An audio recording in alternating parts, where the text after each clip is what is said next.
जी students, कैसे आप लोग। मैं आपका फिजिक्स टीचर तलहा उबैद और आज हम चैप्टर 19 का लेक्चर नंबर 9 डिस्कस करेंगे जिसका नाम है पेयर प्रोडक्शन। आज के टॉपिक में हम ये देखेंगे कि पेयर प्रोडक्शन या मटेरियलाइजेशन ऑफ एनर्जी का मतलब क्या है। फिर हम ये देखेंगे कि इस प्रोसेस के लिए कौन कौन से कंजर्वेशन लॉज भी होना ज़रूरी है। फिर हम ये देखेंगे कि क्या वैक्यूम में पेयर प्रोडक्शन करवाया जा सकता है या नहीं। ये तीन हमारे आज के पॉइंट्स हैं। आपने लेक्चर को गौर से सुनना है क्योंकि ये टॉपिक थोड़ा थ्योरेटिकल है, समझने वाला है। इसमें मैथमेटिकल जो है वो आपके एफएसटी लेवल में तकरीबन ना होने के बराबर है। तो सबसे पहले मैं आपको बता दूं, पेयर प्रोडक्शन जो है ये आइंस्टाइन की एनर्जी मैस इक्वेशन की मैनिफेस्टेशन है। आप यूँ समझ लें कि आइंस्टाइन की एनर्जी मैस रिलेशन हमें ये बताती है कि एनर्जी को मैस में कन्वर्ट किया जा सकता है और मैस को एनर्जी में कन्वर्ट किया जा सकता है, E is equal to mc square. आज के टॉपिक में हम ये देखेंगे कि एनर्जी मैस में कैसे कन्वर्ट होती है, यानी मटेरियलाइजेशन ऑफ एनर्जी। तो इससे पहले पिछले टॉपिक्स में आपको याद होगा फोटो इलेक्ट्रिक इफेक्ट हमने पढ़ा। हमने ये देखा कि अगर विजिबल लाइट फोटोन या अल्ट्रावायलेट रेडिएशन वाले जो फोटॉन्स हैं वो मैटर के साथ इंटरेक्ट करें तो सारा का सारा फोटोन एब्जॉर्ब हो जाता है और मेटल के अंदर से इलेक्ट्रॉन निकलते हैं, जिसे हमने फोटो इलेक्ट्रिक इफेक्ट कहा था। फिर हमने ये देखा कि अगर एनर्जी ऑफ इंसिडेंट फोटोन ज्यादा हो, यानी एक्सरे रेंज में हो, तो फिर फोटोन अपनी एनर्जी का कुछ हिस्सा टारगेट मैटर को दे देता है और बाकी एनर्जी लेके एक तरफ स्कैटर हो जाता है, जिसे हमने क्वांटम इफेक्ट का नाम दिया था। लेकिन अगर इंसिडेंट रेडिएशंस की एनर्जी एक्स रे से भी ज्यादा, ये तो हम जानते हैं एक्स रे से ज्यादा एनर्जी किसकी होती है, गैमा रेज की। यानी अगर incident radiations gamma ray energy की रेंजेस में हो और वो मैटर के साथ आकर स्ट्राइक करें या मैटर के ऊपर हम उनको इंसिडेंट करें, तो फिर मैटर से या उस जगह से हमें दो पार्टिकल्स मिलते हैं, एक इलेक्ट्रॉन और एक एंटी पार्टिकल ऑफ इलेक्ट्रॉन, जिसे पॉजिट्रॉन कहते हैं। मैं फिर अपनी बात को रिपीट कर रहा हूं, अगर incident radiation gamma ray photon की रेंज में हो तो फिर ये गैमा रे फोटोन खुद खत्म हो जाता है और इसकी जगह हमें दो पार्टिकल्स मिलते हैं, इलेक्ट्रॉन और पॉजिट्रॉन। पॉजिट्रॉन जो है ये इलेक्ट्रॉन का एंटी पार्टिकल होता है, यानी हम कह सकते हैं कि पॉजिट्रॉन और इलेक्ट्रॉन के बहुत सारी जो प्रॉपर्टीज हैं वो एक जैसी हैं। जैसे इनका मास एक जैसा होता है, इनके चार्ज की मैग्नीट्यूड एक जैसी होती है, लेकिन चार्ज की सेंस ऑपोजिट होती है। यानी इलेक्ट्रॉन पे जितना नेगेटिव चार्ज है, पॉजिट्रॉन पे उतना ही पॉजिटिव चार्ज होता है। ठीक है, यानी हुआ क्या, गैमा रे फोटोन आया, मैटर के साथ टकराया और यहां से हमें दो पार्टिकल्स मिले, एक इलेक्ट्रॉन और दूसरा पॉजिट्रॉन। अब ये तो बज़ाहिर बड़ा सिंपल लग रहा है, इसे ही हम पेयर प्रोडक्शन कहते हैं। यानी एनर्जी जो है वो मैटर में कन्वर्ट हो गई, इलेक्ट्रॉन में और पॉजिट्रॉन में। लेकिन इसको जब हम डिस्कस करेंगे तो ये इतना सिंपल नहीं है जितना ये लग रहा है। सबसे पहला पॉइंट, अब मैं कंजर्वेशन लॉज को डिस्कस करने जा रहा हूं। सबसे पहले मैं कंजर्वेशन ऑफ चार्ज की बात करता हूं। देखिए, ये बात तो हम जानते हैं कि इंसिडेंट फोटोन जो गैमा रे फोटोन है ये इलेक्ट्रिकली न्यूट्रल होता है, यानी इसका चार्ज कितना है, 0। जो टारगेट मैटर है इस पे भी एटम्स की अगर मैं बात करूं, एटॉमिक लेवल पे अगर मैं बात करूं, एटम के अंदर न्यूक्लियस में जितने प्रोटॉन्स होते हैं, न्यूट्रल एटम के केस में उतने ही इलेक्ट्रॉन्स हैं। यानी एज अ होल ये वाला एटम भी न्यूट्रल है। यानी लेफ्ट हैंड साइड पर जो टोटल चार्ज है वो कितना है, 0। इसी तरह अगर मैं इलेक्ट्रॉन और पॉजिट्रॉन के टोटल चार्ज की बात करूं तो जितना इलेक्ट्रॉन पर नेगेटिव चार्ज है उतना ही पॉजिट्रॉन पे पॉजिटिव चार्ज है। दोनों को ऐड करें, अभी भी आंसर क्या आएगा, 0। इसका मतलब है मैं कह सकता हूं कि पेयर प्रोडक्शन से पहले जितना नेट चार्ज था, पेयर प्रोडक्शन के बाद भी नेट चार्ज इतना ही है। So we can say that law of conservation of charge holds good. ठीक है जी, एक लॉ तो हमने डिस्कस कर लिया। अब मैं सेकंड लॉ की तरफ आने लगा हूं, that is law of conservation of energy. ये बात तो हम जानते हैं कि नेचर में जितने भी फिनोमिना हो रहे हैं उनमें कंजर्वेशन ऑफ एनर्जी जरूर उबेर होता है। अच्छा, इससे पहले कि मैं कंजर्वेशन ऑफ एनर्जी की बात करूं, मैं ऐसा करता हूं, मैं एज्यूम कर लेता हूं कि ये जो इलेक्ट्रॉन और पॉजिट्रॉन है, अगर ये रेस्ट पे हो, यानी अगर ये मूव ना कर रहे हो, तो इनकी एनर्जी कितनी हो। तो चले ऐसा करते हैं, इनके रेस्ट मास की वैल्यू मैं सामने लिख लेता हूं। एक तरफ एक बॉक्स में मैं इलेक्ट्रॉन के लिए डेरिवेशन कर रहा हूं, दूसरे बॉक्स में मैं पॉजिट्रॉन यानी एंटी पार्टिकल ऑफ इलेक्ट्रॉन की बात कर लेता हूं। याद रखें दोनों के रेस्ट मास की वैल्यू क्या होती है, 9.1 इंटू 10⁻³ kg। अब आइंस्टाइन की एनर्जी मास इक्वेशन को यहां पर यूज कर लें, E is equal to mc² होता है ना, तो अगर m के साथ मैं नीचे जीरो लिख दूं यानी m0, इसी तरह तो फिर E के साथ भी नीचे जीरो आ जाएगा, यानी ये मैं रेस्ट मास एनर्जी निकाल रहा हूं। इलेक्ट्रॉन के लिए भी पॉजिट्रॉन के लिए भी दोनों का रेस्ट मास एक जैसा है, इसका मतलब है दोनों की रेस्ट मास एनर्जी भी एक जैसी आएगी। तो दोनों की इकट्ठी कैलकुलेट हम कर लेते हैं। ऊपर इलेक्ट्रॉन के मास की जगह 9.1 इंटू 10⁻³ लिखें, इसको स्पीड ऑफ लाइट के स्क्वायर से मल्टीप्लाई करें। स्पीड ऑफ लाइट की जगह 3 इंटू 10⁸ आ जाएगा, उसका स्क्वायर भी कर लें। इसका जूल्स में पहले आंसर आएगा। जैसे ही आप इसे 1.6 इंटू 10⁻19 से डिवाइड करेंगे, ये बात हम जानते हैं कि जूल को इलेक्ट्रॉन वोल्ट में कन्वर्ट करना हो तो 1.6 इंटू 10⁻19 से डिवाइड किया जाता है। तो आपके पास एक इलेक्ट्रॉन वोल्ट में आंसर आ रहा है, जिसको अगर मैं इस शक्ल में लिखूं, जैसे सामने आप देख सकते हैं, 0.51 मल्टीप्लाइड बाय 10⁻6 इलेक्ट्रॉन वोल्ट। और ये जो 10⁻6 है, ये तो मेगा की इक्वल होता है, ये तो प्रेफिक्स है मेगा। हम इसको लिख सकते हैं 0.51 मेगा इलेक्ट्रॉन वोल्ट यानी बैग।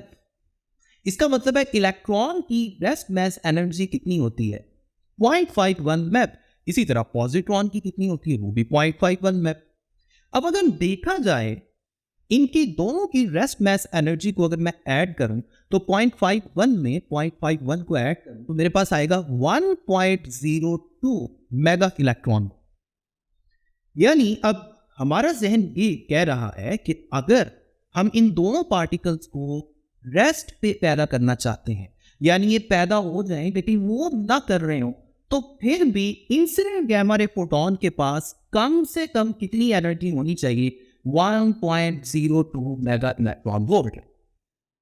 लेकिन अगर इंसिडेंट फोटोन के पास 1.02 मैप से ज्यादा एनर्जी हो तो फिर क्या होगा। जाहिर बात है जो एक्स्ट्रा एनर्जी है वो इलेक्ट्रॉन और पॉजिट्रॉन की काइनेटिक एनर्जी बन जाएगी, जिसकी वजह से वो मूव करना शुरू कर देंगे। इसका मतलब है law of conservation of energy के मुताबिक अगर मैं एक इक्वेशन बनाना चाहूं सिंपली सोचते हुए, तो मैं बड़ी आसानी से बना सकता हूं। ऐसा करें, लेफ्ट हैंड साइड पे हम लिख लेते हैं incident energy of gamma ray photon, और इक्वालिटी के बाद राइट हैंड साइड पे एक तो हमारे पास आ गया rest mass energy of electron, फिर प्लस लगा के दूसरी टर्म आ गई rest mass energy of positron, फिर प्लस लगाएं जो एक्स्ट्रा एनर्जी थी हमारे पास, वो दोनों यानी इलेक्ट्रॉन और पॉजिट्रॉन की काइनेटिक एनर्जी बन जाएगी। यानी आधी एक्स्ट्रा एनर्जी इलेक्ट्रॉन को मिल जाएगी एज अ काइनेटिक एनर्जी, और आधी एक्स्ट्रा एनर्जी पॉजिट्रॉन को मिल जाएगी एज अ काइनेटिक एनर्जी। यानी यहां पर मैं थर्ड टर्म लिख सकता हूं kinetic energy of electron, fourth term लिख सकता हूं काइनेटिक एनर्जी ऑफ पॉजिट्रॉन। अब मैं एग्जांपल के तौर पे आपको बताता हूं। फर्स्ट कर लें, मेरे पास वो गैमा रे फोटोन था, उसकी इंसिडेंट जो टोटल एनर्जी थी फर्स्ट कर लें वो थी 1.06 मेगा इलेक्ट्रॉन वोल्ट, 1.06। अब देखें इसमें से 1.02 तो ये दोनों पार्टिकल्स पैदा करने लग गई, क्योंकि इन दोनों की मिलकर रेस्ट मास एनर्जी कितनी है 1.02। तो इन दोनों की कितनी होगी 1.02, लेफ्ट हैंड साइड पे कितनी थी 1.06। 1.06 में से 1.02 माइनस करें तो कितनी बचती है 0.04 मेगा इलेक्ट्रॉन। इसका मतलब है 0.04 का हाफ यानी 0.02 इसको मिल जाएगी इलेक्ट्रॉन को एज अ काइनेटिक एनर्जी, और 0.02 ही पॉजिट्रॉन को मिल जाएगी एज अ काइनेटिक एनर्जी। अब आप देखें लेफ्ट हैंड साइड पे 1.06 है और राइट हैंड साइड पे भी 1.02 प्लस 0.02 प्लस 0.02 मिलकर आपके पास 1.06 मेगा इलेक्ट्रॉन वोल्ट ही बन गई है. So we can say that law of conservation of energy के मुताबिक हमारे पास इस तरह की एक इक्वेशन आएगी. अब अगर यहां पर अगेन हम ये कंसीडर कर लें कि इलेक्ट्रॉन और पॉजिट्रॉन बिल्कुल भी मूव नहीं कर रहे, सिर्फ और सिर्फ गैमा रे प्रोटॉन आया और उसने ही दोनों को पैदा कर दिया और बस, तो फिर क्या होगा? फिर सिंपली इन दोनों की कैनेटिक एनर्जी आप जीरो कर देंगे, यानी ये पैदा हो गए हैं और कैनेटिक एनर्जी जीरो हो गई है. इसका मतलब ये है कि इस वक्त जो इंसिडेंट फोटोन आया था उसके पास कितनी एनर्जी थी? 1.02 मेगा इलेक्ट्रॉन वोल्ट, जिसने सिर्फ इलेक्ट्रॉन और पॉजिट्रॉन को पैदा कर दिया लेकिन उनको कैनेटिक एनर्जी नहीं दी जिसकी वजह से वो मूव कर सकते. अब थर्ड कंजर्वेशन लॉ है जिसका नाम है law of conservation of momentum. इस लॉ की जो डिस्कशन है आपने गौर से सुननी, क्योंकि यहां कुछ इंपॉर्टेंट बातें होने वाली. ये बात भी हम जानते हैं कि नेचर में जो प्रोसेसेस, जो फिनोमिना हो रहे हैं उनमें कंजर्वेशन ऑफ मोमेंटम भी होना चाहिए. यानी कोई भी फिनोमिना हो उससे पहले टोटल मोमेंटम और उसके बाद का टोटल मोमेंटम सेम आना चाहिए. यहां भी अगर हम ऐसा करें, यानी रिएक्शन ये जो पेयर प्रोडक्शन है इससे पहले टोटल मोमेंटम और इसके बाद का टोटल मोमेंटम अगर इक्वल कर दें, बेसिकली यहां पर एक मैथमेटिकल डेरिवेशन है जो आपके सिलेबस में नहीं है, लेकिन उसकी रिजल्ट को मैं आपको समझाने की कोशिश करता हूं. यानी अगर कंजर्वेशन ऑफ मोमेंटम को भी यहां पर यूज किया जाए, कंजर्वेशन ऑफ एनर्जी की तो हम पहले से बात कर चुके हैं, तो कंजर्वेशन ऑफ मोमेंटम के रिजल्ट के तौर पे एक ऐसी एक्सप्रेशन हमारे पास आती है जिससे ये पता चलता है कि एनर्जी को कंजर्व नहीं है. बड़ी इंटरेस्टिंग बात है. यानी अगर law of conservation of energy को भी हम यूज करें, कंजर्वेशन ऑफ मोमेंटम को भी यूज करें, तो ये याद रखें कि अगर यहां पर हैवी न्यूक्लियस ना हो, यानी कोई मैटर ना हो, यानी वैक्यूम हो, सिर्फ और सिर्फ फोटोन आए और हम एज्यूम करें कि यहां दो पार्टिकल मिल जाए हमें, यहां रास्ते में कोई एटम या कोई हैवी न्यूक्लियस मौजूद ना हो, तो फिर रिजल्ट पता क्या निकलता है? जो मैं अभी आपको बता रहा था कि मोमेंटम की कंजर्वेशन को अगर हम इस्तेमाल करें तो फिर एनर्जी की कंजर्वेशन को भी नहीं. मैं फिर अपनी बात को रिपीट कर रहा हूं. अगर मैं एज्यूम करूं कि यहां वैक्यूम है, सिर्फ और सिर्फ गैमा रे फोटोन आया और वो दो पार्टिकल्स में कन्वर्ट हो गया, यानी इलेक्ट्रॉन और पॉजिट्रॉन में, यहां दरमियान में कोई भी हैवी न्यूक्लियस या कोई एटम मौजूद नहीं है, तो अगर मोमेंटम की कंजर्वेशन की जाए, यानी law of conservation of momentum को यूज किया जाए, तो फिर law of conservation of energy obey नहीं होता. और इसका वाइस वर्सा भी ठीक है. अगर law of conservation of energy को ओबे किया जाए तो मोमेंटम कंजर्व नहीं होता. कब? जब हम एज्यूम करें कि दरमियान में फ्री स्पेस, कोई हैवी न्यूक्लियस नहीं है. लेकिन ये बात तो हम जानते हैं, ये दो लॉ तो कंजर्व होने चाहिए. ऐसा तो नहीं है कि एनर्जी कंजर्व हो तो मोमेंटम कंजर्व ना हो, या मोमेंटम कंजर्व हो और एनर्जी कंजर्व ना हो. इसका मतलब ये हुआ कि वैक्यूम में ये पेयर प्रोडक्शन हो ही नहीं सकता. क्योंकि अगर हम ये एज्यूम करें कि वैक्यूम में पेयर प्रोडक्शन हो सकता है, तो एनर्जी और मोमेंटम के दो जो लॉज हैं कि इकट्ठे कोवेलेंट नहीं होते. ये है इसकी रीजन. एक शॉर्ट क्वेश्चन भी आपसे पूछा जाता है कि why pair production can not be place in vacuum.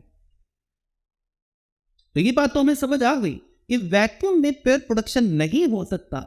और उसकी वजह क्या है कि अगर वैक्यूम में हम एज्यूम करें कि पेयर प्रोडक्शन हो रहा है, तो एनर्जी और मोमेंटम एक वक्त में कंजर्व नहीं हो सकते.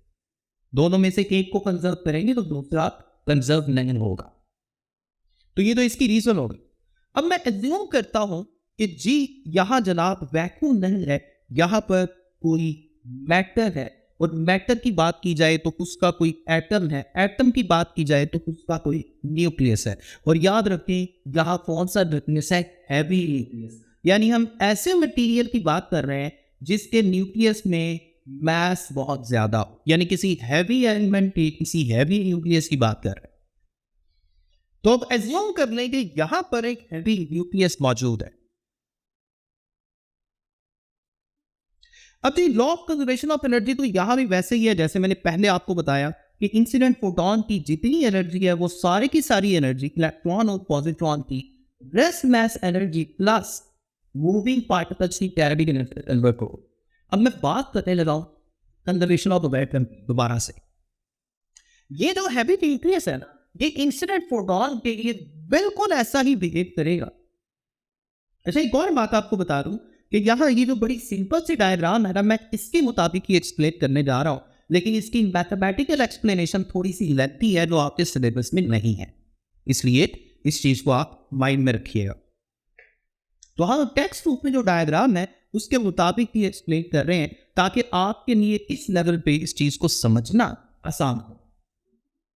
तो बात मैं ये कर रहा था कि एनर्जी कंजर्वेशन तो हो गई, अब मैं मोमेंटम कंजर्वेशन की बात कर रहा हूं। अगर देखा जाए तो ये जो प्रोडक्ट्स हैं इलेक्ट्रॉन और पॉजिट्रॉन, ये ऑपोजिट डायरेक्शन में जा रहे हैं सेम मोमेंटम से, तो इनका फाइनल मोमेंटम क्या होगा? जीरो। लेकिन वॉक करें, वहां इंसिडेंट फोटोन तो आ रहा है, उसका तो कोई ना कोई मोमेंटम है इस पर।